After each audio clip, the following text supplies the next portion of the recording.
Bom dia, pessoal. Um prazer estar aqui. Na verdade, acho que eu devo dizer estar de volta a BH, porque, falando em hub, Belo Horizonte e Minas Gerais voltam a ser um hub. Há poucos meses eu estava no evento aqui da Metso, que reuniu executivos exatamente das empresas que estão aqui agora, porque a mineração, os minérios, eu digo que é a revolução dos minérios, né? Estão saindo debaixo da terra e mostrando que são sexy e entrando no centro das discussões geopolíticas e geoeconômicas. A gente voltou para a tabela periódica, né? Voltou a estudar o que a gente estudava na escola, para entender o que são esses produtos que estão no centro da disputa, da grande disputa geopolítica e geoeconômica entre Estados Unidos e China, sendo que o outro polo da disputa, que são os chips avançados, a China demonstra que consegue gradualmente alcançar os Estados Unidos, enquanto os Estados Unidos encontram muito mais dificuldade para acessar os minerais críticos, dos quais a China é hoje quase uma grande, tem quase um monopólio, mas tem uma grande capacidade de produção. E aí entra o Brasil, né, como um parceiro estratégico, um país cobiçado, né? A gente está vendo agora os movimentos dos Estados Unidos. Ontem saiu o nome do novo embaixador americano em Brasília, Daniel Pérez, um jovem político em ascensão na Flórida, presidente da Câmara dos Representantes Estadual da Flórida, disputa um adversário do Ron DeSantis, o governador, que termina o seu segundo mandato agora. Então, um cara bastante alinhado com o Marco Rubio, também descendente de imigrantes cubanos, e que, depois de 1 ano e meio com a embaixada só com encarregado de negócios, agora volta a ter um embaixador, alguém com um perfil alto politicamente. Agora saiu o estudo das tarifas, que há mais de um mês a gente antecipou que ia ser, eu falei, em torno de 30%, está indo em torno de 25%, está na margem de erro. Enfim, os Estados Unidos, o Trump se movimentando bastante aqui em relação ao Brasil, se reuniu uma semana antes de se reunir com o Xi Jinping, se reuniu com o Lula. Exatamente a minha leitura foi essa, de que o centro da questão eram os minerais, né? Então, a gente está aqui no lugar muito privilegiado, num momento muito especial, para deixar de repetir aquilo que as diversas gerações que estão presentes aqui têm vivido, que é olhar para o Brasil como o país do futuro, o país do potencial, o país dos recursos naturais ilimitados, o país abençoado. A gente quer deixar de ser apenas isso, não que isso seja pouco, mas a gente quer realizar o nosso potencial. E eu acho que o nosso setor, esse setor que está reunido aqui, tem essa grande oportunidade, essa grande responsabilidade nas mãos, mas é claro que vocês não podem fazer isso sozinhos, vocês precisam de um projeto de país, né, de uma compreensão da sociedade brasileira, de como deve ser a nossa inserção nessa nova ordem geoeconômica, falando especificamente de minérios. Então, é por isso que eu estou muito feliz de estar aqui hoje, nesse hub que é Belo Horizonte. Que legal que a cidade volta a estar no centro da pauta econômica brasileira. E quero convidar, então, os meus parceiros aqui de painel, começando pelas mulheres, é claro, Ana Sanches, presidente da Anglo American Brasil, uma salva de palmas.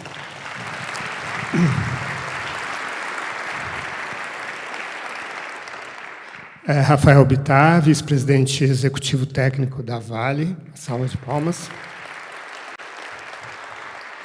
E o nosso keynote speaker, o diplomata, economista Marco Trujillo, ex-presidente do Novo Banco de Desenvolvimento, também conhecido como o Banco dos BRICS, que vai dar o nosso primeiro speech aqui sobre um contexto mais geral, global, da inserção do Brasil, de todas essas potencialidades, oportunidades e riscos que a gente tem, e depois a gente vai entrar em questões mais específicas, mas olhando para a seguinte trajetória, a seguinte estratégia. Em primeiro lugar, a questão da oferta, como a gente pode se organizar para prover o mundo com os minerais, e depois a questão de como nos organizarmos para atrairmos os investimentos necessários para alavancarmos essa produção e essa oferta. A gente vai começar com o Marcos. Com o Marcos Truir. Marcos, o palco é seu, e que vai fazer, então, o seu keynote speech.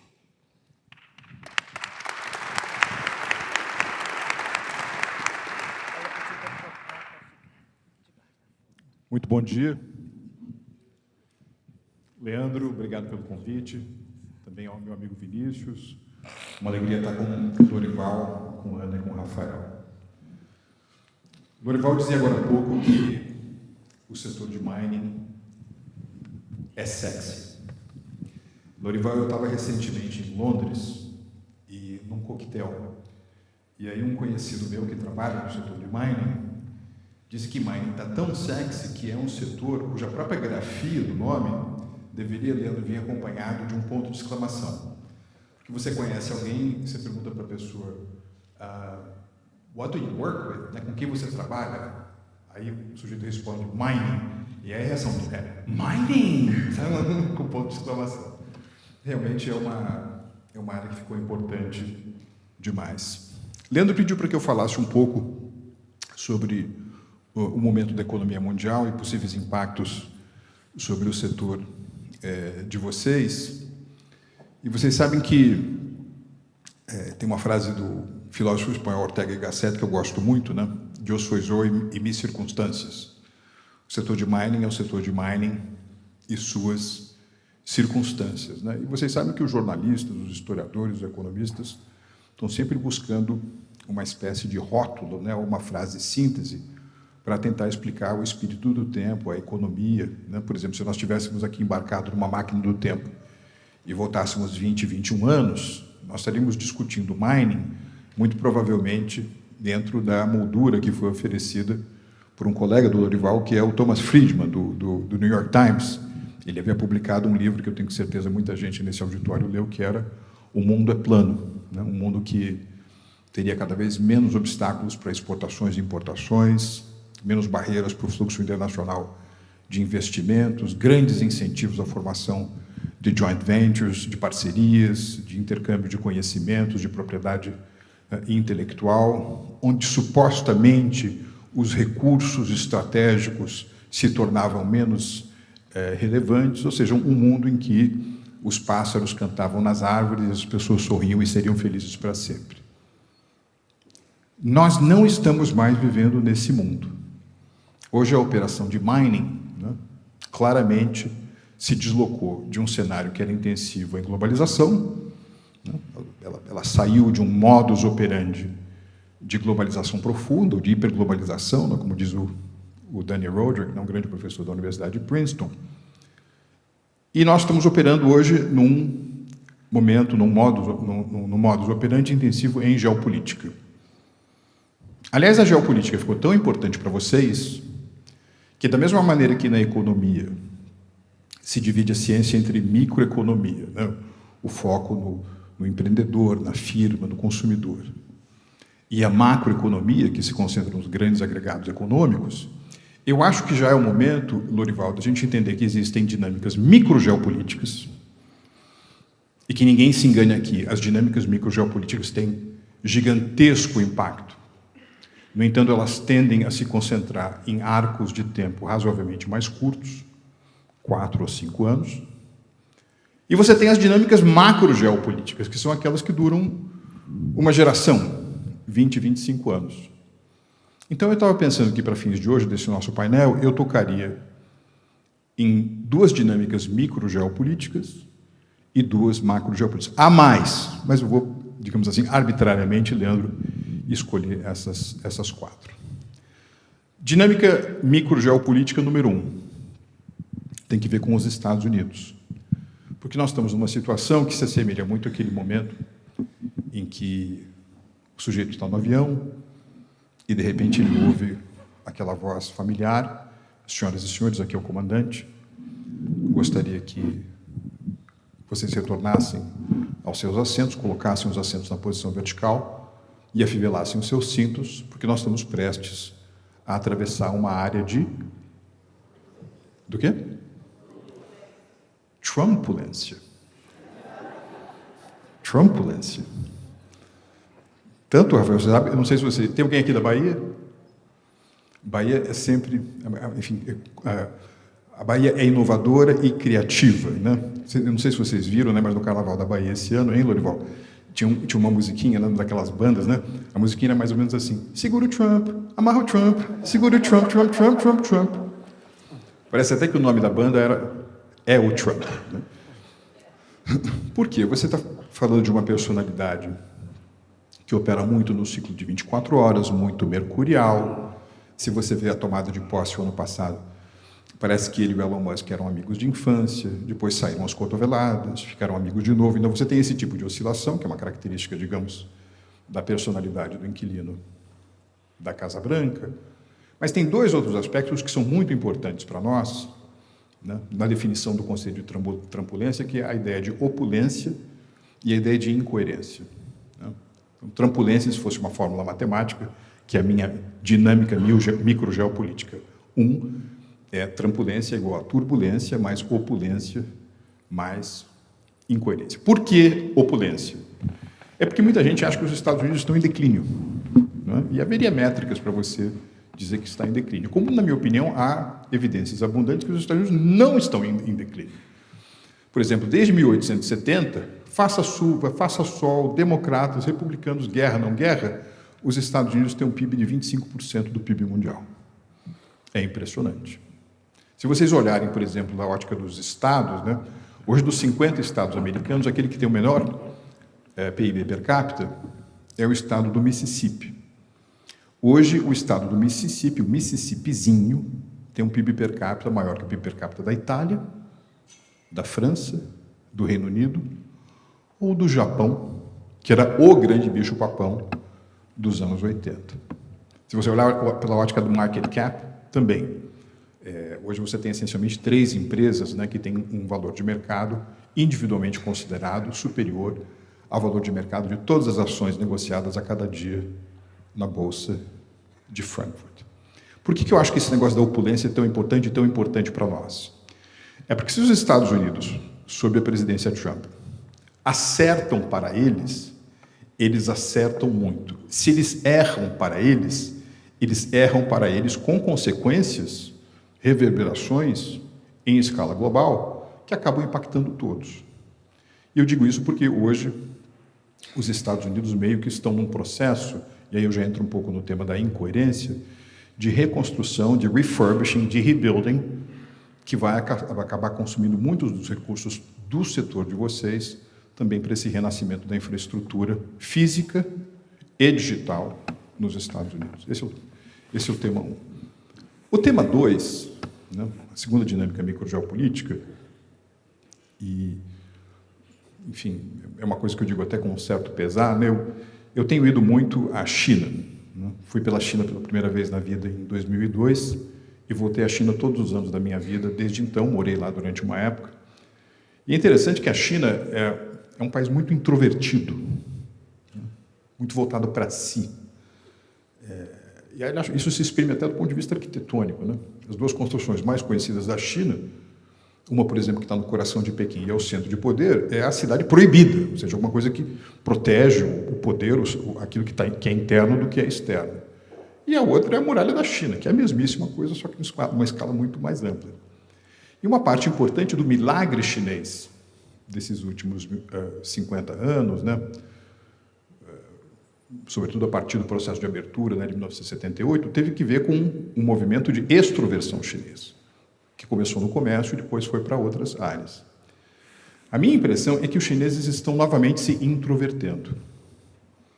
Se vocês fossem buscar uma espécie de leitura de alma, né, um mantra do momento chinês, ele talvez pudesse ser expresso na noção de que a China está fazendo de tudo para que cada vez mais países dependam da China, e a China está fazendo de tudo para que ela própria fique o menos dependente possível do maior número de países possível. É um processo de um certo ensimesmamento.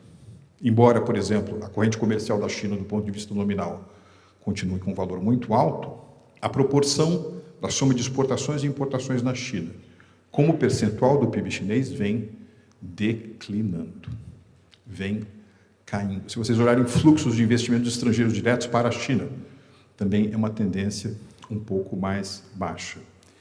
E eu acho que muito disso tem que ver com um fenômeno recente, ou seja, foi acelerado, catalisado por um fenômeno recente, que é basicamente o seguinte: quando em 2 de abril do ano passado, o governo Trump decidiu adotar, lá naqueles jardins da Casa Branca, a tal da política de comércio justa e recíproca, eles distribuíram tarifas para praticamente todo mundo. Mas nenhum país foi tão objeto de tais tarifas quanto a China. Com um diferencial: a China foi o único país que retalhou os Estados Unidos, impôs barreiras sobre as exportações americanas para a China.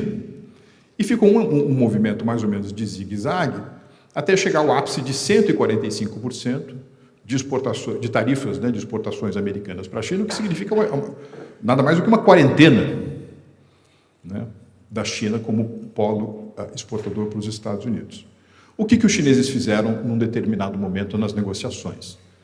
Eles disseram o seguinte: Pera lá, então nós vamos começar a empregar o princípio da restrição voluntária de exportação para os Estados Unidos daquele que é o principal insumo da ciência e da economia do século XXI, que responde pelo nome de mineral crítico.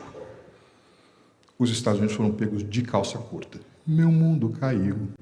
Rapidamente tiveram que mudar não apenas a tônica da negociação com os chineses, como também começar com um processo dramático nesses últimos 8, 10 meses de busca de alternativas de fontes de minerais críticos, mais uma vez para essas áreas tão essenciais. Um pouco é o que Lorival disse no momento da abertura desse painel aqui. Eu não sei se vocês estão familiarizados com a expressão em inglês que está muito na moda, ainda mais para quem gosta de economia internacional, geopolítica, que é a expressão choke point, ou seja, ponto de estrangulamento.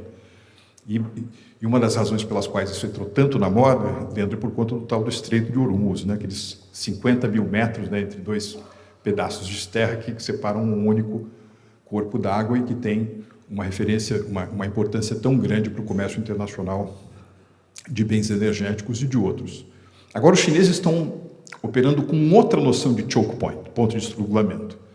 Essa experiência em utilizar uma posição dominante numa área tão central, no caso dos minerais críticos, na negociação dos Estados Unidos, criou um incentivo marginal para os chineses para procurarem qual será o novo choke point no agro, na biotecnologia, na robótica humanoide, em que eles, mais uma vez, poderão desempenhar essa cartada final, em que eles conseguem, mais uma vez, dançar conforme a música de mais países possíveis dependendo de nós menos dependentes dos outros. É um dado geopolítico muito importante, a gente não deve tapar o sol com a peneira. Isso está acontecendo hoje a partir da China.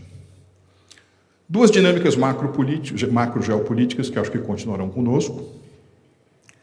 Uma é o seguinte: se você pegar os países do G7, aquele grupo de nações industriais ou pós-industriais que se reúne desde os anos 70, Estados Unidos, Alemanha, Japão, França, Reino Unido, Itália e Canadá, e você medir qual é a influência desses 7 na determinação da demanda global, e vocês contrastarem esse G7 com aquilo que eu chamo de E7, as 7 economias emergentes mais importantes: China, Índia, Brasil, Turquia, Arábia Saudita e México, vocês já perceberão que a contribuição relativa do E7 para a formação da demanda global é muito mais pujante do que a influência do G7. E aí você pode dizer o seguinte, não, mas isso é por conta do peso relativo da China, né? Porque a China, hoje, essencialmente, é responsável por 33% do aumento da demanda global. Agora, se você tirar a China do E7, fica E6. E se você tirar os Estados Unidos do G7, fica G6, ainda assim, a influência do E6 é muito mais pujante do que a influência do G6 na determinação da demanda global. E vocês com isso? Bom, é o seguinte, quando você tem o motor da economia mundial rodando, a partir de países que têm, vamos pegar o caso da Índia, um grande contingente populacional, e que está crescendo 7% ao ano, os matemáticos, por exemplo, têm uma bruxaria chamada regra dos 70. Quanto tempo demora para um país dobrar a sua renda per capita baseada na nossa taxa de crescimento anual? Ora, você está crescendo 7. Regra dos 70. 70 dividido por 7 é 10. Então, 10 é o número de anos que leva para dobrar a renda per capita da Índia. Ora, se você é um país que tem uma renda per capita de mais ou menos $3.000 e tem as dramáticas insuficiências infraestruturais que um país como a Índia tem, quando você tem um fenômeno de ascensão tão estonteante da renda, num período tão curto de tempo, e a partir de uma base de renda per capita tão baixa, vocês sabem o que é que a experiência e a literatura mostram que acontece como destino da renda adicional baseado num fenômeno como esse? São 4 coisas que acontecem. 1, as pessoas comem mais, é uma revolução calórica. 2, as pessoas comem melhor, é uma revolução nutricional. 3, existe um brutal aumento do investimento infraestrutural, infraestrutura doméstica, municipal, intramunicipal, intermunicipal, interestadual, internacional. O que significa, na minha opinião, que o mapa da demanda por bens em que vocês trabalham vai mudar de local estruturalmente. E o quarto fenômeno é o fenômeno da mobilidade. As pessoas se movimentam mais, o que também tem muito que ver com vocês aqui. A última dinâmica macro-geopolítica que eu queria mencionar para vocês tem que ver com aquilo que eu chamo de mundo Highlander. Eu não sei se vocês se lembram aqui, lendo de um filme dos anos 80, protagonizado pelo ator francês-americano Christophe Lambert. É um filme chamado Highlander, o Guerreiro Imortal. É isso? Ele puxava assim uma espada, there can be only one. E aí ele saía procurando alguém para cortar a cabeça, também queriam cortar a cabeça dele. Eu não sei se vocês lembram do começo do filme. O filme começa no Madison Square Garden, mas rapidamente o personagem principal, ele sai do Madison Square Garden e começa a andar pelas ruas da Broadway, com um sobretudo. Pô, isso é metade dos anos 80, ele chega ao disparate da inovação de ter um celular no bolso. Tem um celular no bolso, tem aqueles arranha-céus, tem as luzes de neon, tem aquele vapor, né, que sai das ruas de Nova York, ou seja, todos os ícones da modernidade. De repente o filme corta e vai para a Escócia medieval, onde o cotidiano do Highlander é tocar o rebanho de ovelhas, fazer o moinho girar com a força da água para produzir farinha, coisas muito essenciais, a comida, a água. Por que eu acho que nós estamos lendo no mundo Highlander?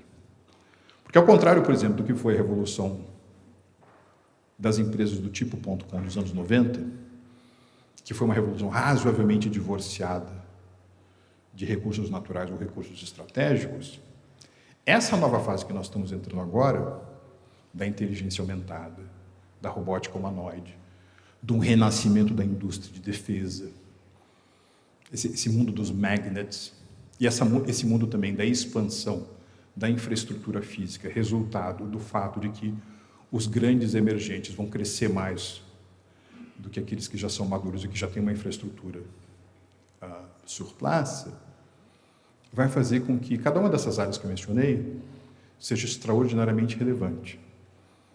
E querem saber de uma coisa? Água é mais importante do que nunca. Petróleo é mais importante do que nunca. Minérios é mais importante. Minerais críticos, mais importante do que nunca. E não é que você tem uma vertical aqui de importância e uma outra vertical ali, não. Existe um cordão umbilical, existe um vaso comunicante entre essas duas esferas, que, mais uma vez, caracterizam, na minha opinião, como disse aqui Lorival na abertura, uma boa oportunidade para o Brasil, para aqueles que aqui operam e para que estão num setor tão estratégico quanto o de vocês. Muito obrigado.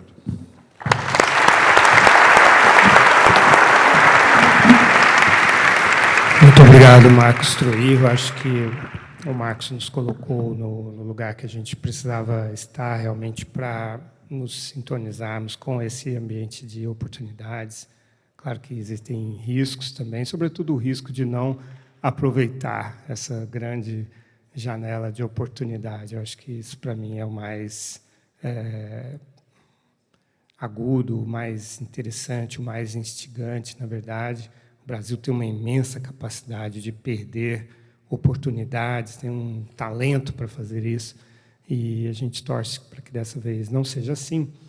Então, acho que a gente começa conversando sobre como que o setor e as empresas, especificamente representadas aqui, estão se organizando para atender a essa oferta crescente, né, por minerais, e quais são, então, os desafios e qual o foco que a inovação deve ter com os recursos que sempre são limitados, têm que ser geridos com enorme prudência, evidentemente.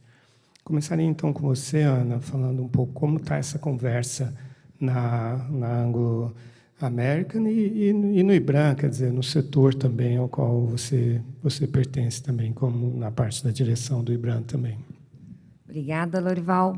Bom dia novamente a todos. É prazer estar aqui nesse painel com grandes nomes. Muito bom te ouvir, Marcos. E acho que você colocou o contexto aí de uma forma ímpar para abrir aí esse debate. E aí a sua pergunta, Lorival, acho que tudo que a gente está vendo está demandando um mindset totalmente diferente das nossas lideranças, né, nos mais diferentes setores. Acho que tudo começa por essa mudança aí de foco estratégico. Acho que as empresas acordaram que elas precisam ter músculo geopolítico. Então, falando de mineração, não basta sermos bons operadores, não basta termos bons ativos, nós temos, sim, que termos cada vez mais um olhar holístico, uma visão muito mais integrada de tudo que está acontecendo dentro e fora da empresa, um olhar muito mais preventivo, né, construir cenários e não acertar nenhum, é a nossa rotina, né? Acho que qual empresa hoje que não constrói diversos cenários, tentando antecipar, né, a parte dos não controláveis, né? O que a gente pode antecipar, o que a gente pode ter uma visão cada vez mais preventiva e não reativa. E aí, nisso, Lorival, a agenda de análise de riscos, ela ganhou um peso enorme. Eu acho que as empresas cada vez mais estão se estruturando para ter o tema de riscos, não só como uma área isolada ou algo acadêmico, no dia a dia, né? Está vindo para o dia a dia. A gente não tem como tomar decisão sem uma análise profunda, robusta, integrada de riscos, trazendo também dentro desse olhar as oportunidades, né? E acho que aí entra de forma muito forte o tema da inovação, onde a gente pode capturar essas oportunidades, fazendo diferente, trazendo as tecnologias de uma outra forma muito mais atuante, né? Porque realmente esse mundo onde a gente está vivendo, se a gente não tiver esse olhar holístico integrado, todas as dinâmicas de poder estão muito diferentes, né, Marcos? O Marcos trouxe muito bem várias visões do passado e do presente e do futuro. Então, falando no passado, né, há pouco tempo atrás, o que era soberania? Soberania era disputa de território, né? Soberania, hoje em dia, é tecnologia, é energia, é defesa, é indústria. Em todos esses temas tem mineração. Então, gostei muito de ouvir falar que mineração agora está se tornando um setor sexy, né? E eu falei mais cedo, na abertura, que nós estamos deixando de ser o problema e tendo uma grande oportunidade de sermos vistos como a solução. Porque, na disputa por soberania, estamos em todos esses pilares. Mas temos, como empresa, como setor, que atuarmos cada vez mais de forma integrada, holística, preventiva, né, numa visão muito, muito boa de riscos, antecipar a eles e construir cenários para que a gente possa ter resiliência e atuar, né, nas respostas ao que vem aí pela frente, de uma forma cada vez mais rápida e eficiente. Rafael, eu falei de riscos e oportunidades e a Ana focou primeiro nos riscos, que é interessante, né? Acho que é um setor um pouco machucado, né, no Brasil e no mundo, né? No mundo inteiro houve situações difíceis para o setor. Quando a Vale discute, bom, a gente está com esses minérios aqui, tem essa tabela periódica imensa aqui, né? E quando você vê as oportunidades de expansão, como que é a conversa lá? Talvez focando, em primeiro lugar, nos riscos de você pular nessa granada sem estar preparado. Obrigado, Lorival. Bom dia. Primeiro, parabéns, Marcos, pela excelente, brilhante apresentação. Acho que acabou dando um pouco de contexto aí para a minha primeira resposta. De fato, nunca se discutiu tanto mineração quanto se discute agora. E aquela ideia da gente fazer planejamento estratégico pensando em 10, 5 anos mudou radicalmente. Hoje você tem que discutir no ano, tudo muda no ano. E o que a gente tem visto, né, como uma das grandes empresas de mineração do mundo, a maior empresa de mineração do Brasil, é de fato uma grande oportunidade. Uma oportunidade, primeiro, para o minério de ferro. Se fala pouco, né, do minério de ferro em toda essa dinâmica que está ocorrendo no mundo, mas foi bom o Marcos ter comentado que os países, né, os países emergentes vão consumir muito minério de ferro também. Então, a gente acredita que o minério de ferro que está esquecido, ele continua sendo muito estratégico e, além disso, o minério de ferro de alto teor que o Brasil tem. Então, você cria aqui uma janela de oportunidade, porque com a descarbonização, que é algo também sem volta, a gente acredita, talvez ela vá ocorrer no mundo em velocidades diferentes, né, diversas regiões do mundo, mas não vai deixar de acontecer, vai abrir-se uma janela também para uma seletividade maior de minério de ferro de alta qualidade, o que é bom para nós, para a Anglo. Então, é uma grande oportunidade para o minério de ferro, que se tem falado menos. Além disso, né, como uma empresa que está no Brasil, a gente está sempre atento a tudo que está acontecendo nessa dinâmica de minerais críticos, né? O grande desafio aqui é você prever o que vai acontecer, prever como vai ser essa demanda. Então, a gente tem que estar atento e criar opcionalidades. Então, a gente continua mapeando, atento às opcionalidades, focando no que a gente é bom, no core nosso, que é acreditando no minério de ferro, né? A gente acredita que a Índia vai ser um grande consumidor, né? A China continua muito robusto no consumo de minério de ferro, outros mercados, o México, os Estados Unidos, com infraestrutura também podem ser consumidores. E cobre é um minério que já está no nosso portfólio, que a gente acredita muito, a gente tem plano de dobrar a produção de cobre no Brasil, com projetos de expansão.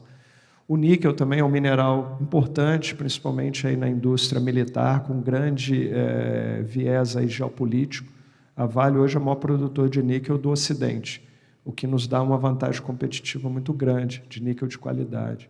Então, eu diria assim, é um mundo de oportunidades e a grande sacada é a gente estar atento a todas, ter uma boa capacidade de previsibilidade, porque talvez o mais importante da mineração, quem trabalha há muitos anos sabe, é o tempo entre uma descoberta e colocar um projeto. Você está falando em 7, 8 anos. Então, para você criar uma opcionalidade de qualquer commodity, você tem que começar muito antes do boom, ou ter uma estratégia mais agressiva de aquisições, etc. Então, a gente está sempre atento a tudo. Marcos, quando a gente fala da disputa entre China e Estados Unidos e a inserção do Brasil, entra sempre a discussão. Será que o Brasil será capaz de se equilibrar entre esses dois atores? Será que os Estados Unidos vão deixar o Brasil continuar tendo a China como um parceiro tão importante? Existe a doutrina Monroe, que significa que, basicamente, as Américas são uma zona de influência, para não dizer um quintal, né, que é um termo um pouco deselegante, mas dos Estados Unidos. E porque, quando a gente fala de o Brasil se organizar para a oferta, ele tem que saber a oferta para quem, porque a demanda da China por minerais é muito diferente da demanda dos Estados Unidos, da demanda da Europa e assim por diante, né? Você acha que o Brasil consegue jogar esse jogo dessa forma, tirando proveito dessa disputa que existe entre China e Estados Unidos por projeção na América Latina? Obrigado, Lorival. Você sabe que o Raghuram Rajan, que foi presidente do Banco Central indiano, foi economista-chefe do Fundo Monetário, foi professor da Universidade de Chicago, outro dia ele estava mostrando qual foi o ano em que teve mais comércio entre Estados Unidos e União Soviética a valor presente.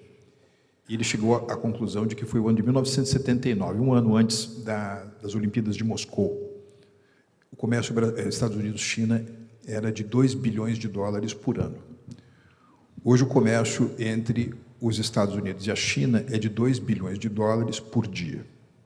Então, os caras estão numa Guerra Fria 2.0, tem essa mega competição, mas tem esse lance da interdependência, que eu acho que está diminuindo, né, ao contrário do que foi no passado. Mas mesmo para alguém que está, mais uma vez, num confronto muito forte, numa mega competição, existe essa interdependência. Fica difícil para os Estados Unidos pedirem para nós diminuirmos a nossa exposição à China, quando eles próprios não o fazem em áreas de seu interesse. Eu acho que essa visita do presidente Trump faz muito coro a essa visão que eu tenho. Em relação aos Estados Unidos e à China, tem um trabalho do Goldman Sachs, tem mais ou menos 3 anos, chamado A Ascensão dos Países Geopoliticamente Pendulares. Ou seja, nesse mundo, né, que você tem 2 grandes polos irradiadores de poder, há um pequeno número de países que, por conta das suas características, têm a possibilidade, como você bem disse, né, se jogar com inteligência, de extrair benefícios aqui, extrair benefícios ali. Esse estudo fala sobre o Japão, fala sobre a Suíça, fala particularmente sobre Singapura, fala sobre a Coreia do Sul e fala também sobre o Brasil. Eu acho que a gente tem essas oportunidades. Nós nos queremos uma democracia representativa, junto com os Estados Unidos, são as 2 maiores democracias representativas do Ocidente. Nós nos queremos uma economia de mercado, junto com os Estados Unidos, 2 maiores, né, economias da nossa região, os Estados Unidos muito maiores que nós, mais uma vez. Agora, essa demanda, enfim, as características, né, da China e do momento chinês, e as nossas também, mostram que a gente pode manter durante muito tempo essa complementariedade. Eu não vejo nada, de vez em quando o pessoal diz o seguinte: poxa, mas a gente só exporta commodities ou bens de menor valor agregado para a China. Eu não vejo tanto problema nisso, depende daquilo que você fizer com os seus excedentes. Lorival sabe, né, o Brasil é um dos pouquíssimos países que consegue o milagre de ter superávit comercial na sua relação bilateral com a China, apesar dele conseguir outro milagre também, que ele consegue ter déficits comerciais na sua relação com os Estados Unidos. Então, depende. Eu acho que a gente tem que extrair... Eu fui um dos negociadores do acordo Mercosul-União Europeia, né? Eu achava muito importante a gente criar alternativas a essa centralidade da China e também da Ásia no nosso comércio exterior. Não é fácil diminuir essa importância relativa. Hoje, de cada 2 dólares que o Brasil exporta, 1 vai para a Ásia, de cada 10, 3,5 vão para a China. E mesmo se a gente tivesse aqui um mapa-mundi atrás da gente, e a gente fosse lá e arrancasse como a maior economia da região, que é a China, arranca a segunda maior economia da região, que é o Japão, aí vai naquela parte, né, que cartograficamente fica na Ásia dos países do Oriente Médio, arranca tudo aquilo ali, ainda assim, hoje o Brasil exporta mais para a Ásia, tirando China, tirando o Japão, tirando o Oriente Médio, do que para os Estados Unidos. Então, é muito importante para nós. Agora, a fonte de investimento estrangeiro direto americana é muito relevante, né? Muito relevante para nós, é o principal investidor aqui. A gente tem uma subeconomia na nossa relação com os Estados Unidos, né? Mesmo antes do tarifaço, mesmo antes do dia 2 de abril do ano passado, né? Se você fizesse as contas, né?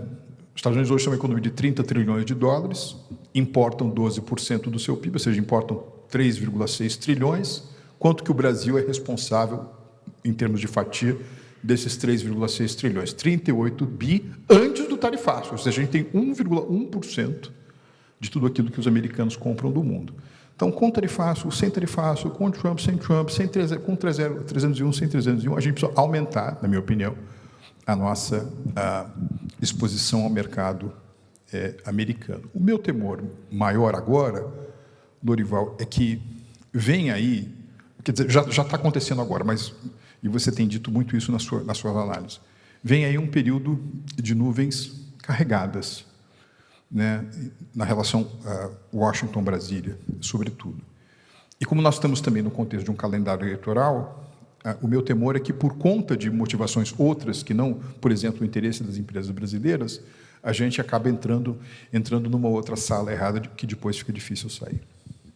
A gente vai voltar nesse ponto. Ana, eu queria te perguntar, quando a gente falou dos drivers de inovação, você tocou, em primeiro lugar, nos riscos. Eu queria ver se você poderia detalhar um pouco quais são os riscos que estão mais na cabeça de vocês, se são ambientais, se são de mão de obra, se são econômicos, concorrenciais, etc. E se essa discussão de para onde é dirigida a nossa oferta, se ela também molda a relação com esses riscos, ou seja, dependendo do cliente, a empresa tende a pensar mais num tipo de risco do que em outro tipo de risco. Bom, acho que, pegando o gancho da fala do Marcos, né, acho que, detalhando um pouco mais esses riscos, é o que realmente acaba tirando as nossas vantagens comparativas do Brasil de se tornarem vantagens competitivas, né? Então, quando a gente pensa, né, começando pelo que tem no solo, né? Nós já fomos presenteados pela Mãe Natureza, que nos deu toda essa riqueza geológica que ninguém tira. Isso é nosso, mas na teoria, porque se a gente não conhece o que a gente tem, né, como transformar isso em riqueza? Hoje a gente conhece 27% do solo brasileiro é mapeado do ponto de vista geológico. Então aí já começa, né? Como ampliar esse conhecimento, usando inovação, usando tecnologia, para que a gente possa, né, esse é o ponto de partida, e transformar isso tudo em negócio. No momento que você conhece, ali tem já um início de um processo de exploração um pouco mais avançado, você quer transformar isso em um projeto, e você pensa no tempo que você vai levar para todas as etapas de licenciamento e todas a insegurança jurídica que todo esse processo traz, né? A falta de previsibilidade. Trabalhando numa empresa global com a Guanggu América, onde a gente disputa capital, alocação de recursos de um portfólio internacional, o acionista ele está ali olhando do ponto de vista, né, macro, quais são aqueles investimentos que eu tenho maior previsibilidade, né, para o meu retorno. Quando a gente começa a descrever todas as implicações que um processo de licenciamento aqui no Brasil ele traz, e todas as etapas não controláveis, vão correr para outros países, né? Quando a gente pensa de toda a nossa riqueza e de energias renováveis, né? O Brasil ele tem terra, tem sol, tem vento, mas como transformar isso de forma sustentável, em acesso a essa energia, com um ambiente regulatório também ainda muito incerto em diversos aspectos. Então, a gente também não consegue transformar. A parte trabalhista, gente, assim, né, eu posso começar a listar aqui, eu acho que eu vou tomar todo o tempo do painel. E eu acho que o grande ponto nosso é transformar esses riscos, esses entraves, essas trampulências, adorei os novos termos aqui que o Marcos trouxe, em oportunidades.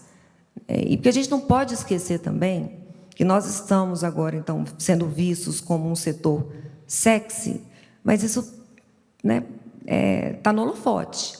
Quando você está no holofote, igual essa luz está aqui batendo para mim, vocês estão me vendo em todos os meus aspectos. A gente tem que andar cada vez mais no trilho, né, Lorival?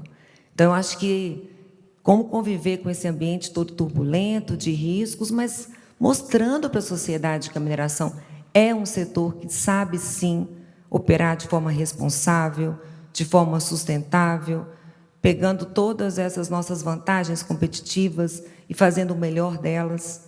A gente não pode esquecer que na mineração hoje ainda tem muita gente se machucando, enquanto a gente está aqui conversando, nesse ambiente aqui, todo seguro e controlável, a gente tem muita gente aí fora ainda que se machuca, trabalhando na mineração, que não necessariamente a gente tem as tecnologias mais adequadas para garantir que essas pessoas estão seguras. A gente tem muita comunidade que ainda se sente impactada, né, que não se sente respeitada, não se sente ouvida.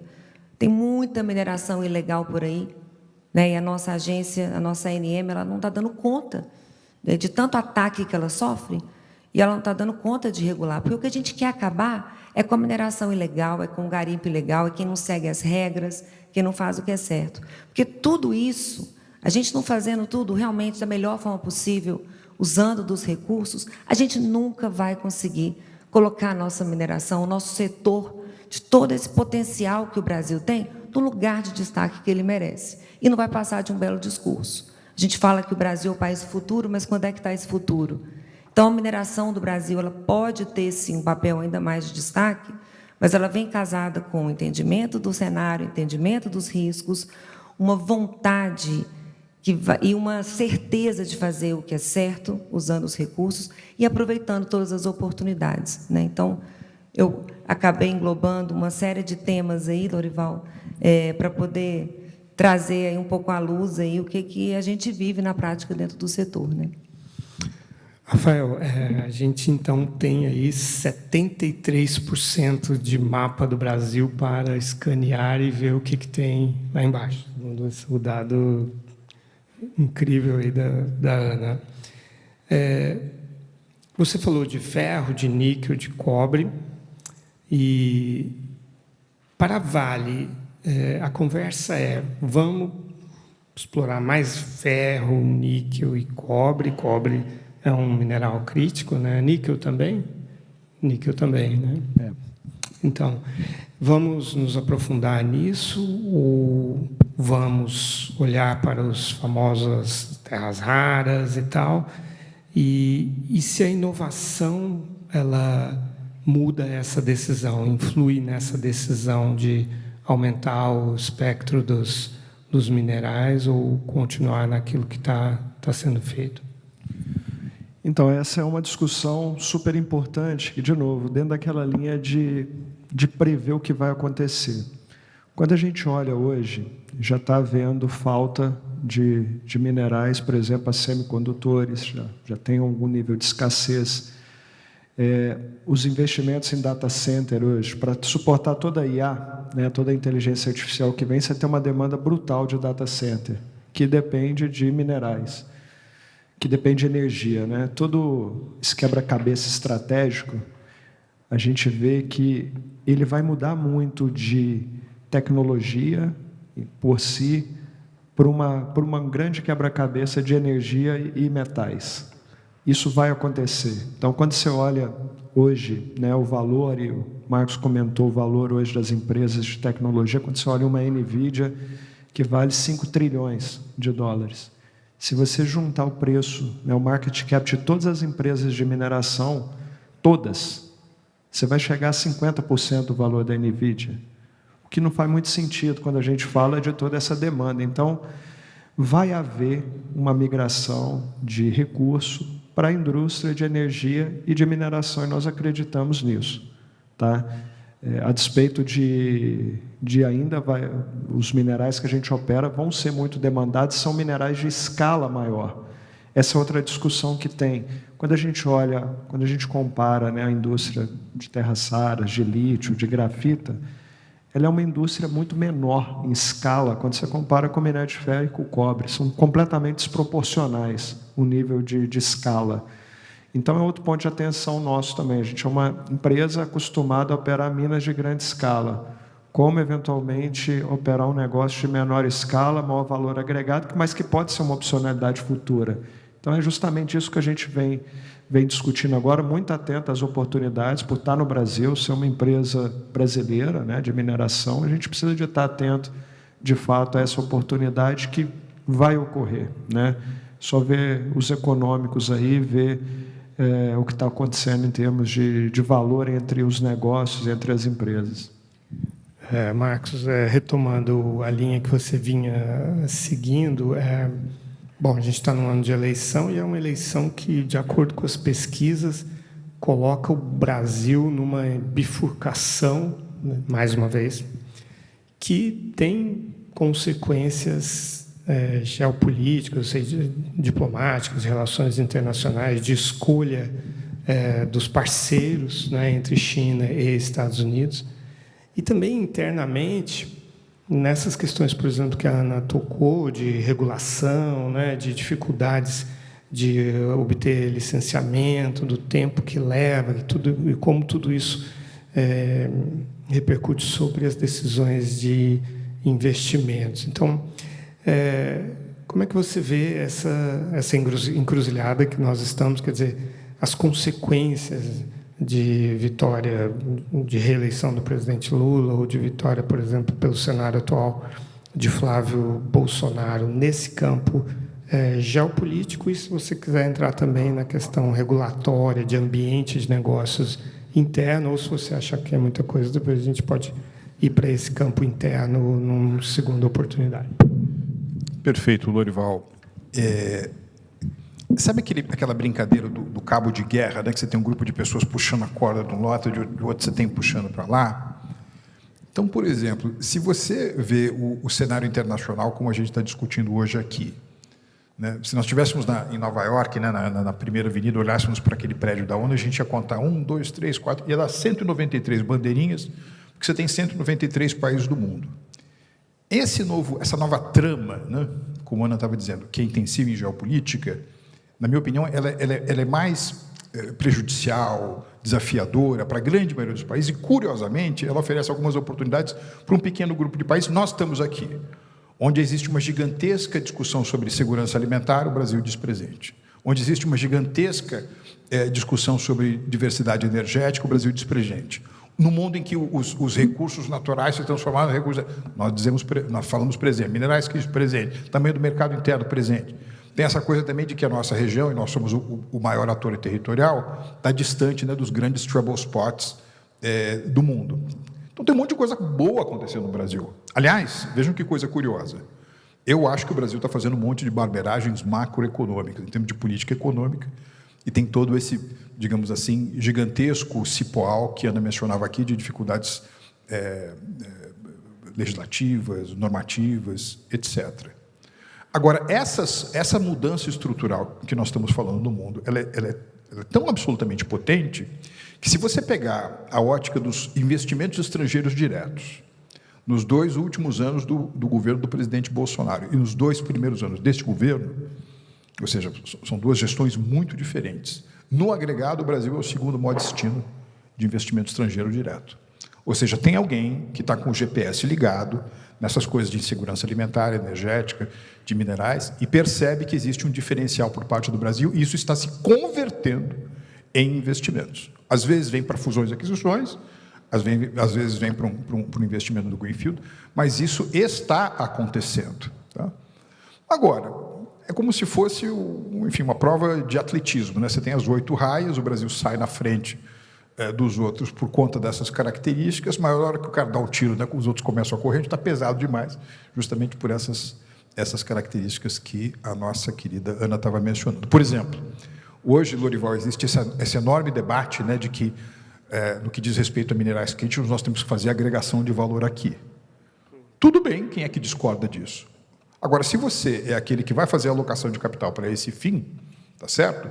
Você vai ter que se dar conta de uma carga tributária de 33% do PIB. Ou seja, a gente está querendo agregar valor à produção, tendo como pano de fundo uma carga tributária, hoje, que é maior do que a da Suíça, como percentual do PIB. É uma carga tributária que está muitos pontos percentuais acima de uma outra grande economia da nossa região, chamada Estados Unidos da América. Então, mais uma vez, eu entendo, né, que eu não consigo imaginar, né, que com a reeleição do presidente, saindo da geopolítica e entrando na política, se você tiver a reeleição do atual grupo que está no poder, a partir de janeiro do ano que vem começa um processo transformador de reformas estruturais no Brasil. Acho que isso não vai acontecer.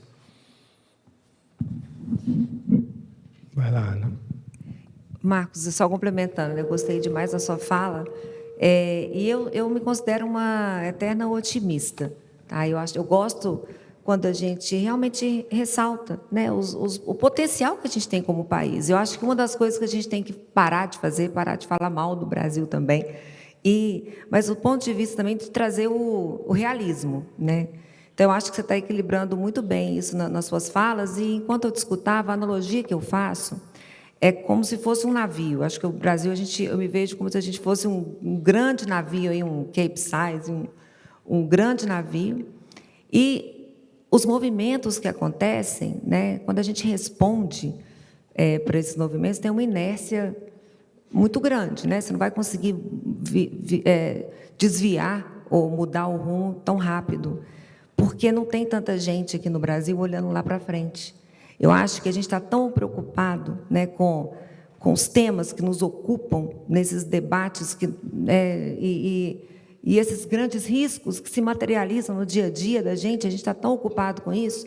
E quanto mais a gente tiver gente olhando lá para o futuro, mais rápido a gente vai notar, né, a mudança de curso. Mais rápido esse grande navio vai conseguir mudar e vai testar essa resiliência e vai conseguir mudar de rota e adequar a todas essas mudanças que estão acontecendo aí no mundo, né? Então, só enquanto você falava, eu fui vendo esse grande navio aí com essa dificuldade toda de mudar essa inércia, né? Uhum. A gente chegou um pouco mais da metade do nosso painel e eu queria trazer o foco para a questão da atração de capitais, que até vocês já tocaram um pouco, afinal, tudo isso que a gente está falando requer, demanda investimento, capital, e essa é a discussão, no fundo, de quais os critérios e os drivers que a gente vai atender, seguir para investir em inovação, qual vai ser o nosso foco, né? E aí, Rafael, a Vale, como uma empresa brasileira, como que ela vê essa questão da atratividade de capital, de investimentos dentro desse cenário de um ambiente de negócios brasileiro ainda não totalmente amadurecido, não totalmente resolvido e incertezas geopolíticas? Esse é um ponto interessante. Eu tenho um ponto de vista aqui muito otimista. Eu acho que não existe falta de capital. O capital está aí. Quer entrar, o capital... E foi até comentado aqui, o Brasil tem costumeiramente sido um dos grandes destinos de capital estrangeiro e tem vindo. Então, eu acho que não vai ser o problema. O grande desafio, de fato, são o nosso ambiente regulatório, tributário, jurídico, que eu acho que acaba trazendo incertezas, né? Quando você vai fazer o investidor, ele quer fazer um projeto aí de terras raras ou de lítio, e ele não tem certeza de qual ambiente regulatório que ele está inserido, né? Do que ele tem que fazer, se o capital dele, como é que ele vai tirar o dinheiro depois. Então, eu acho que o grande desafio é a gente entender, como foi comentado aí muito bem pela Ana, pelo Marcos, entender essa oportunidade que está, colocar as pessoas certas para discutirem essa oportunidade, fazer as conexões corretas. Eu acho que o Brasil é uma jurisdição ímpar no mundo, porque ela se dá bem com todo mundo. Ela tem as oportunidades de conexão com a Europa, com a China, com os Estados Unidos, com a América Latina. Então, o Brasil tem uma oportunidade ímpar, a matriz energética, que já foi comentada.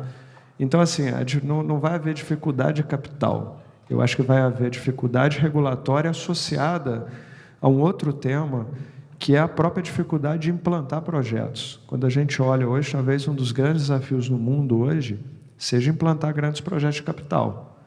Hoje você tem escassez de mão de obra, a gente poderia aqui abrir uma seara que é a falta de engenheiros no mundo, não estou dizendo só no Brasil. Isso vai limitar, né, a gente desenvolver projetos. O próprio juro no Brasil tem estrangulado muitas construtoras, né? Então, é outra realidade que se vivencia aqui. A dificuldade, as cadeias de suprimentos se fechando, menos globalização, mais dificuldade de acesso a equipamento de mineração.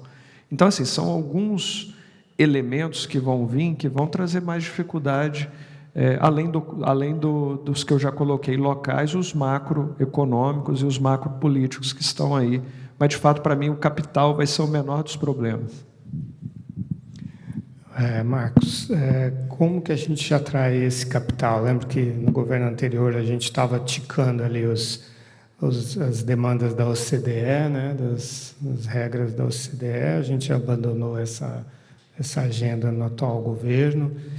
Como que você vê esse aspecto assim de ambiente de negócios? O que precisa ser atacado, ser feito aqui no Brasil para a gente se organizar, se preparar para essas oportunidades? Bom, Lorival, você sabe que, como nós já entramos no calendário eleitoral, você se lembrará que, anos atrás, em geral, os assessores dos candidatos, os assessores econômicos, né, dos candidatos a candidatos, a essa altura, geralmente começavam uma espécie de romaria, né? O sujeito pegava o avião, ia para Washington, depois de Washington ia para Nova York, atravessava o Atlântico, ia a Londres, visitava um ou outro banco, ia para Paris, ia para Frankfurt e voltava para o Brasil. Uma coisa extraordinária que esse novo momento está nos oferecendo é que houve uma espécie de biodiversidade, né, um aumento da biodiversidade de fontes emissoras de capital de qualidade a longo prazo, né? Então, por exemplo, hoje, se você realmente é sério no que diz respeito a um projeto infraestrutural, você vai bater na porta de fontes de liquidez que estão em Singapura, que estão em Xangai, que estão em Dubai, em Abu Dhabi, em Doha, em Riad. E essas outras que eu mencionei anteriormente, elas também continuam muito importantes. Agora, o Lorival trouxe um assunto aqui que, na minha opinião, é da maior relevância, né? Porque, por exemplo, eu tive uma experiência recente no governo brasileiro. Eu fiz de tudo para que o Brasil pudesse ser um dos únicos países, talvez o único país do mundo, membro do G20, né, o grupo das 20 maiores economias do mundo, membro dos BRICS, que pelo menos a gente via, né, como uma espécie de clube de elite das economias emergentes, agora já mudou um pouco, e membro também da OCDE, né, a OCDE, que é essa entidade sediada em Paris e que reúne uma série de países desenvolvidos, alguns de menor desenvolvimento relativo, mas que funciona como uma espécie de fabriquinha de boas práticas, né, daquilo que se convencionou chamar de benchmarks. E se você levar em consideração que depois do derretimento do Lehman Brothers, né, da crise da grande recessão de 2008, uma série de fundos, sobretudo de natureza institucional, passaram a exigir como critério para a alocação de recursos que os possíveis destinos se associassem à OCDE, ou às práticas da OCDE, no momento em que o Brasil, né, se tornasse membro da OCDE, ele automaticamente gira a chave do cofre para um sem número de recursos que hoje o Brasil não tem acesso, não pode alcançar. Então, a gente trabalhou muito para isso.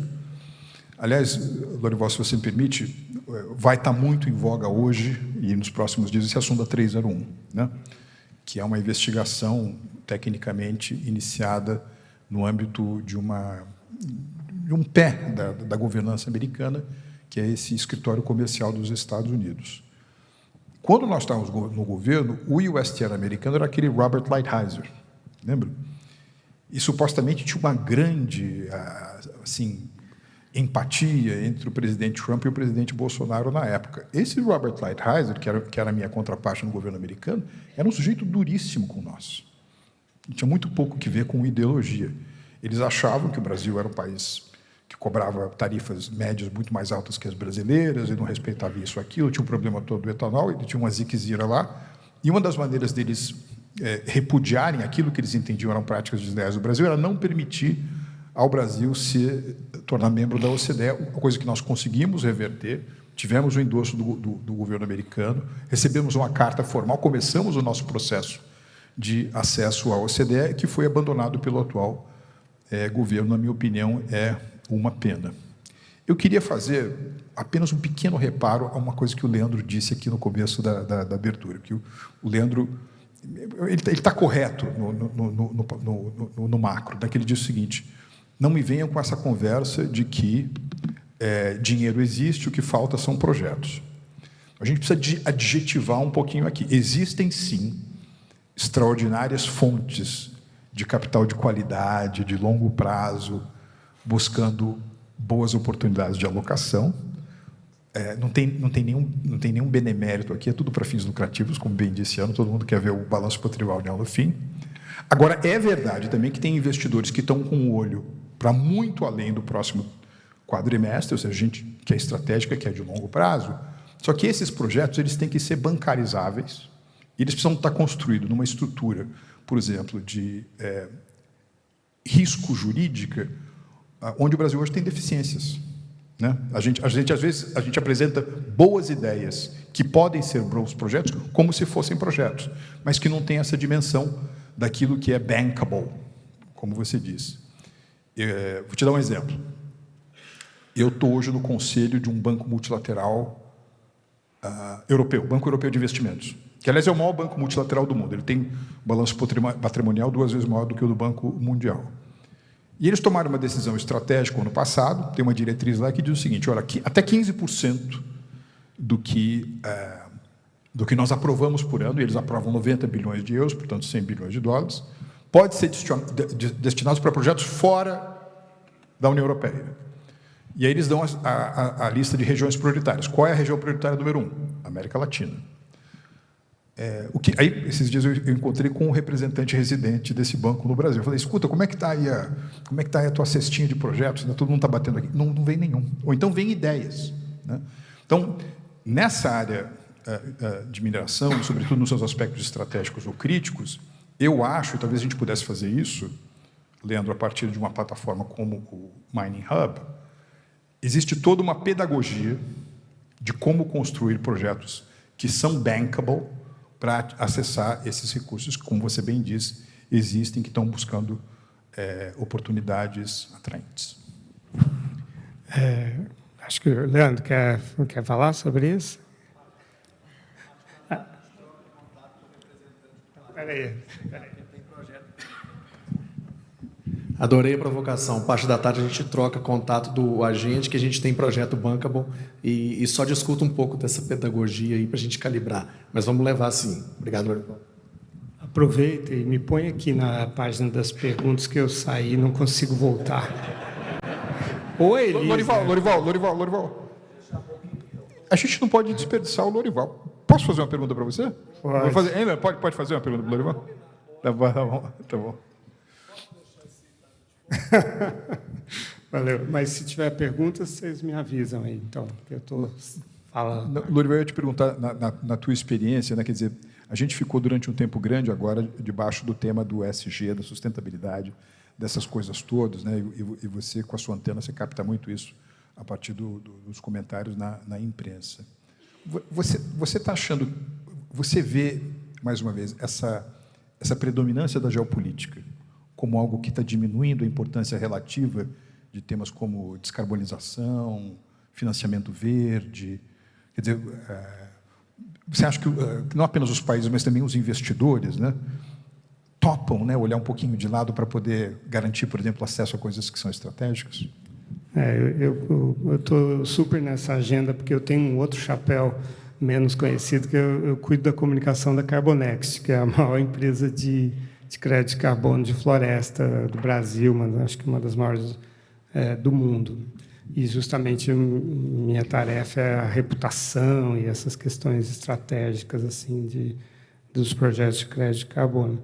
E, sim, a resposta, infelizmente, é sim. Né? Eu acho que o mundo está indo para um modo mais... Eu gostei da história do Highlander, né? A gente está indo para o back to basics, assim, e para um modo sobrevivência, com a Europa preocupadíssima com a sua defesa, né? Com a sua...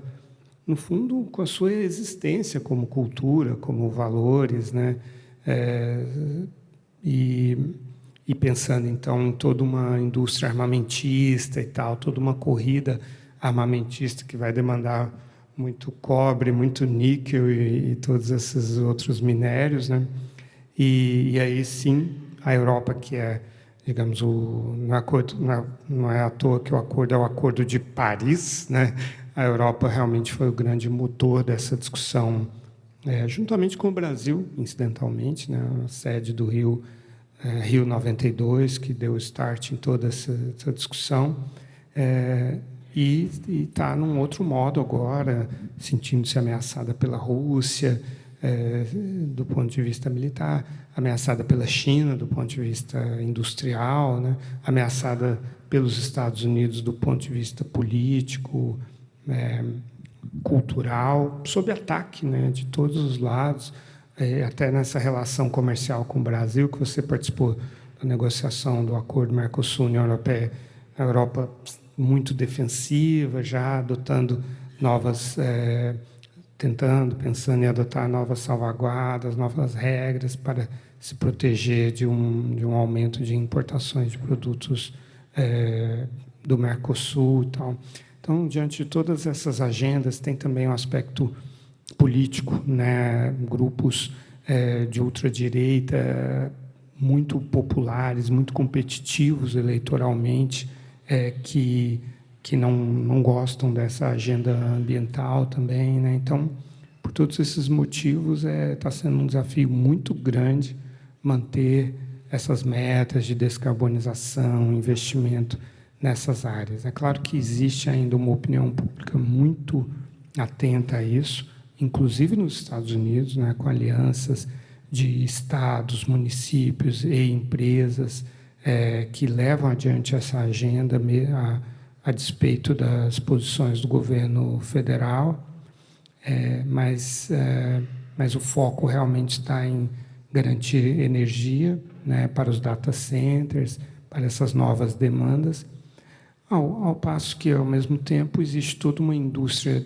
né, capitaneada aí pela China de inovação na parte de energias renováveis, sobretudo solar e eólica, que está vendo com muita força, está barateando muito o seu custo e está sendo muito menos intermitente, graças à capacidade maior das baterias, falando de novo de minérios, né?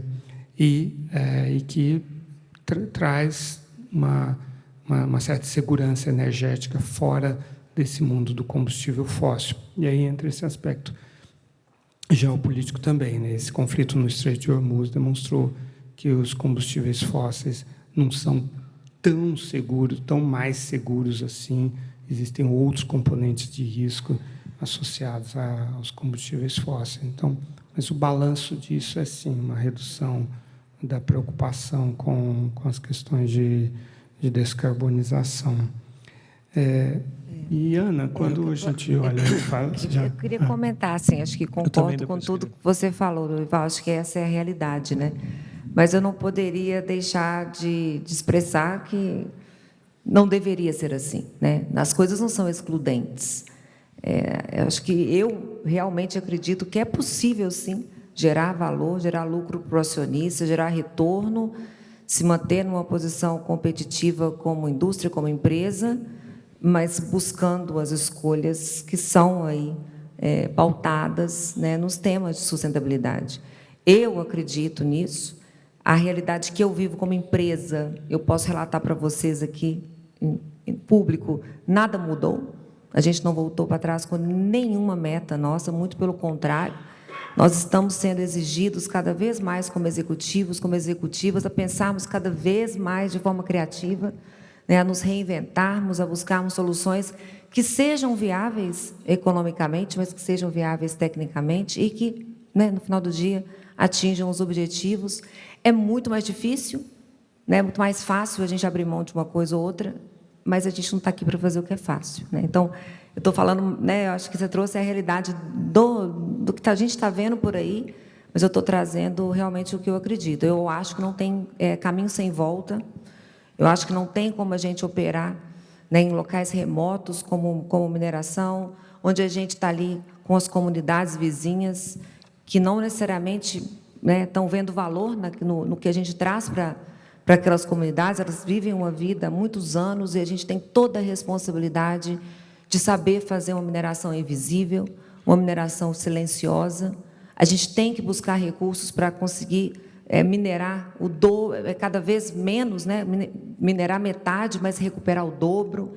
Isso está na nossa mão, né? A gente é que tem que saber fazer essas escolhas, a gente tem que saber equilibrar todos esses pratinhos. São vários, mas a gente está aqui para isso. Então, eu sou uma verdadeira e tenho uma verdadeira crença que é possível o e não tem que ser o ou. Lorival, se puder só comentar, eu acho que...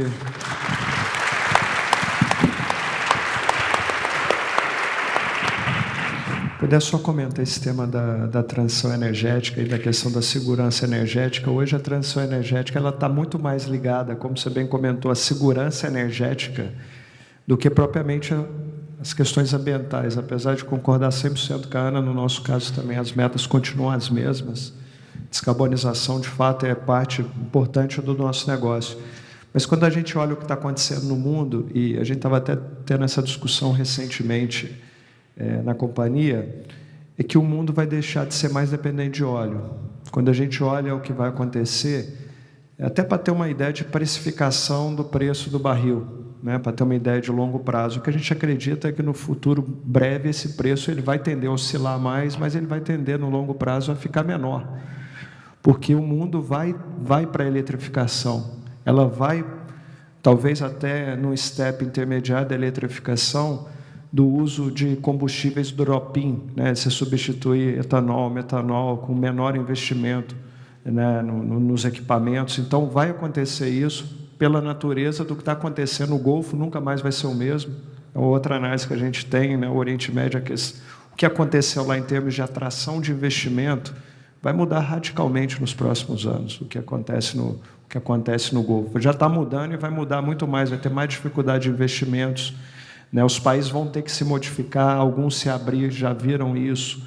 Então, existe um movimento que está acontecendo que vai reduzir, por natureza, o que é bom, né? Porque a eletrificação é mais barato, mais limpo, outros combustíveis, e, no final do dia, acaba havendo uma mudança para melhor no mundo, que, infelizmente, foi gerada pelo ambiente geopolítico e pelos conflitos.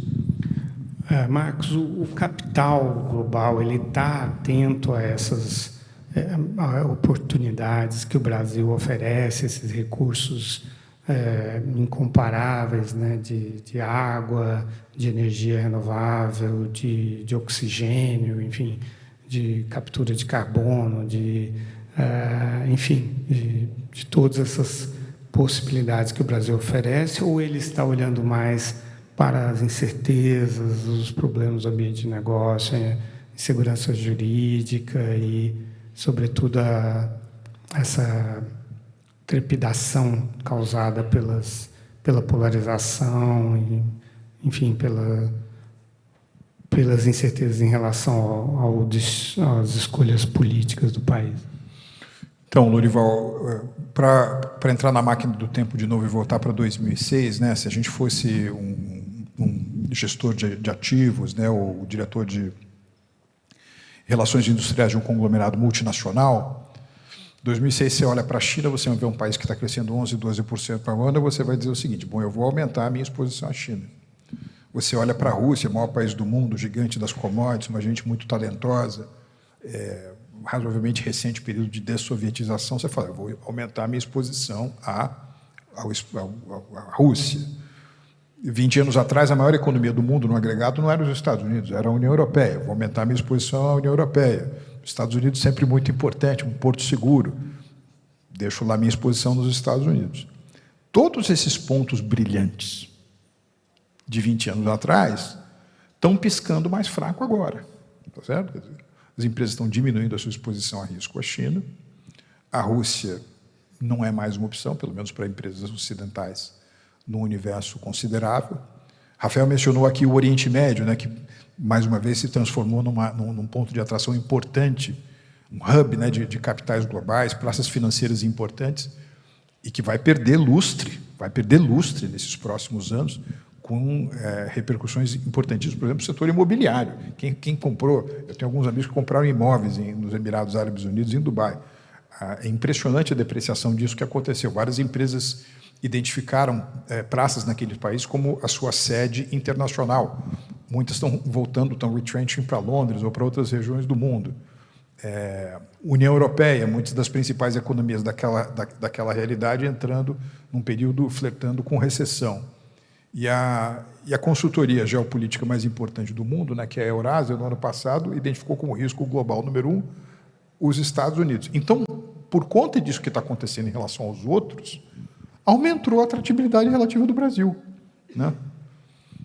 Tem uma frase importante, né, daquele Talleyrand, né, o cara que foi, enfim, político famoso na França, foi ministro do exterior do Napoleão, que é o seguinte: quando eu me olho no espelho, eu me preocupo.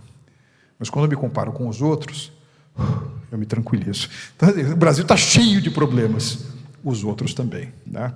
Agora, existe uma singularidade do Brasil que eu acho muito interessante. Porque, você tem a diminuição da atração relativa dos outros mercados. Isso ajuda o Brasil. 2, você tem essa dimensão da sustentabilidade, que é uma característica do nosso país. Tem gente que gosta de dizer que o Brasil, por exemplo, não é superpotência em área nenhuma, a não ser na produção de alimentos e no setor ambiental, um ator indispensável. E tem também aquilo que eu gosto de chamar de a metamorfose do ESG. Quer dizer, nós nos acostumamos a ESG significando E de environment, S de social e G de governança. Nesse mundo que a gente está vivendo agora, tem o ESG 2.0. E de economia, S de segurança, G de geopolítica. Então, nessas 3 plataformas, a gente vai bem. Onde a gente não vai bem é aquilo assim, do muro para dentro, né? É o nosso custo de capital. O Rafael mencionava aqui a taxa de juros, é uma coisa que eu acho que não vai cair tão rapidamente. Falava sobre as burocracias, falava sobre, enfim, essa atribuição de pesos. Por exemplo, nós estamos num momento em que o executivo briga com o legislativo briga com o judiciário. Nós temos uma situação muito conturbada, né, do ponto de vista do diálogo entre os poderes no Brasil. Tudo isso meio que assusta o investidor. Por outro lado, quando ele vê falta de opções e essas coisas de mais longo prazo, ele acaba fazendo a seguinte opção: para aquilo que não depende de ciclos político-eleitorais, eu aposto no Brasil, mesmo porque eu não tenho as outras opções. Naquilo que, digamos assim, depende, numa ótica de mais curto prazo, do político-eleitoral, do institucional, eu deixo o freio de mão puxado e olho outras jurisdições. Ana, você citou aqui que vocês aqui do Brasil têm o desafio de vender o Brasil, digamos assim, ali para o board ali da Anglo-América, que está olhando para muitos outros países e tal. Quais são as principais dores nessa disputa com outros países e como endereçar essas dores? Obrigada, Lorival. Acho que temos aí várias dores, mas temos também várias vantagens, né? Vou começar por elas. O nosso produto, acho que o Bittar ele comentou, aqui no Brasil a gente tem 2 operações: a operação de minério de ferro de alto teor e a operação de ferro-níquel. E os nossos produtos eles se diferenciam bastante no portfólio. No caso do ferro-níquel, foi uma opção estratégica do grupo de reduzir a diversificação, então a gente partiu para um processo de venda e a gente está agora aguardando o closing dessa transação. Mas o minério de ferro de alto teor é um minério premium, é um minério que é bastante enriquecido, com baixíssimo nível aí de impurezas, e ele é vendido, o nosso principal mercado é o Bahrein, Emirados Árabes, e a gente, obviamente, vende também para a China, mas temos aí uma concentração muito forte no Bahrein, também Japão, norte da África, resto da Europa, mas também China. Mas é um produto totalmente voltado para a cadeia do aço verde. Pela característica do produto, ele apoia, né, ajuda bastante na redução das emissões de gás carbônico, então tem um nicho bem específico, ele é muito demandado, né? Então, quando a gente senta num portfólio de alocação de investimento e a gente tem um produto que é tão demandado e tão bem recebido, por mais que tenha imprevisibilidade aí das demandas futuras, a gente entende que é um nicho que tende a crescer e a gente percebe fortes sinais disso. Então, isso já nos coloca numa posição favorável num portfólio. Porém, quando entram os outros fatores, e aí eu comentei, né, da imprevisibilidade dos nossos planos futuros, quando a gente pensa nos prazos que nós temos de licenciamento, e as pessoas confundem muito tempo com qualidade. Né? Acham que um processo de licenciamento longo vai garantir a robustez do processo. E aí que entra a necessidade da gente pensar, né, até mesmo nesses aspectos, uma regulamentação, um processo de licenciamento mais inovador, mais automatizado, onde que a inovação pode entrar, né, nisso para os órgãos competentes fazerem o processo de uma forma muito robusta, que garanta toda a segurança ambiental, mas de uma forma que não precisa levar tanto tempo e com tanta insegurança do tempo que isso vai levar. A própria questão de carga tributária. Primeiro, Lorival, para explicar, meu background é de finanças, né? Então, acho que ajuda um pouco, mas para explicar para os nossos acionistas, para o board, né, toda essa carga tributária, como essas coisas mudam e como isso pesa no nosso custo, é muito difícil. É um dos sistemas realmente mais complexos que a gente vê aí fora. A questão de falta de mão de obra está bastante difícil, né? A gente, por operar em locais remotos, por não ter ainda o olhar de todo mundo ver como um setor sexy, a gente acaba perdendo para outros setores. É difícil atrair essa mão de obra, é difícil treinar e reter, né, essa mão de obra.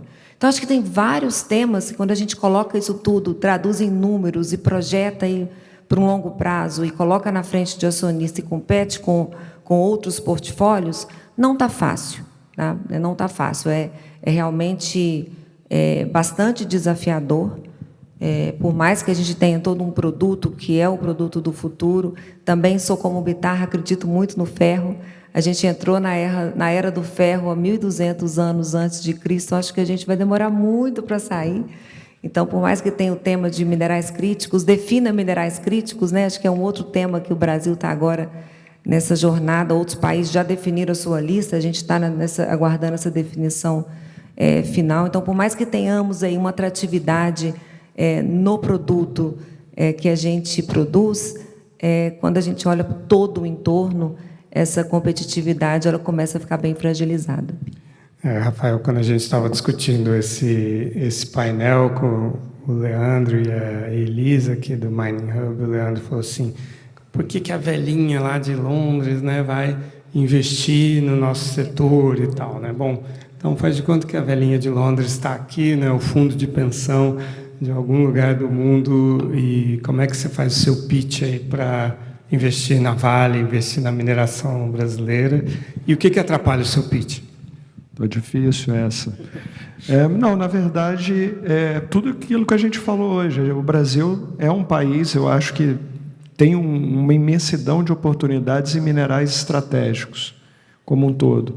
Quando a gente pensa, né, próprio agro, o Brasil precisa de fertilizante, e nós temos grande oferta aqui de fosfato, de potássio, que precisa ser desenvolvido. É outro veículo, né? Nós somos hoje, a Vale, uma grande operadora logística no país, se diferencia de vários outros. A gente tem uma operação logística, a gente tem minério de ferro, a gente vai expandir em cobre, a gente tem capital. Então, eu acho que tem uma condição muito favorável de atração de investimento. No momento de crescimento do protagonismo do Brasil, eu acho que a gente, como uma grande mineradora do Brasil, brasileira, com operações em várias partes do mundo, pode se beneficiar desse momento. E eu acho que para qualquer investidor, né, você ter uma empresa do porte da Vale, na jurisdição que a gente está, é um grande diferencial. Entendeu? Porque você tem uma empresa que é segura, uma empresa que tem uma robustez de governança, uma robustez de práticas, né, de mineração, práticas técnicas, tecnológicas, e que eu acho que vão, de fato, ser o grande caminho para o investidor, de menor risco. Quando você compara, né, até a nossa capacidade com eventuais empresas de menor porte ou empresas né, que hoje, quando a gente olha o negócio de minerais críticos, ele é muito pulverizado. Então, é outra grande oportunidade que tem para uma empresa como a nossa, né, Lorival? Então, de fato, eu acho que é uma oportunidade única para o Brasil e para a nossa companhia também, que vem usando esses últimos anos, eu sempre reforço isso, como aprendizados, né? A gente tem que aprender com o passado, e nós aprendemos com o passado. A gente precisa de fazer bem no presente, mas desenhar esse futuro. Então, a gente já vem construindo essa mineração do futuro, que foi já comentado aqui até pelo Bruno um pouco antes, que é para mostrar que a mineração pode ser assim, mais sustentável, gerar valor compartilhado, ser mais inteligente, autônoma. Então, a gente já vem construindo isso no presente, que eu acho que é outra grande alavanca aí, de mostrar que a gente está atento às tecnologias, à inovação como um pilar essencial. A gente não vai deixar de investir em momento nenhum em inovação, que é chave para nós. Um momento, não sei se convenceu o Pitch, imagino que sim. Obrigado. Estou aqui com a mão no bolso. Temos 34 segundos, Marcos Troia. Eu queria a sua mensagem final. Nós somos jogadores de carteado, estamos em torno de uma mesa redonda, tem aquele feltro verde, todos nós pensando nas nossas estratégias, baseado nas cartas que a gente tem na mão. De repente, alguém entra na sala, com uma porta aberta como essa, e diz o seguinte: amigos, por favor, vamos nos proteger, porque vai ter um terremoto daqui a 5 minutos. A gente sai da sala, volta para a sala, as cartas estão todas embaralhadas, o jogo se redistribui, o Brasil pega e olha nas cartas e diz: não quer saber de uma coisa? Eu tenho um jogo legal aqui, sobretudo na área de vocês. Obrigado. Obrigado, pessoal.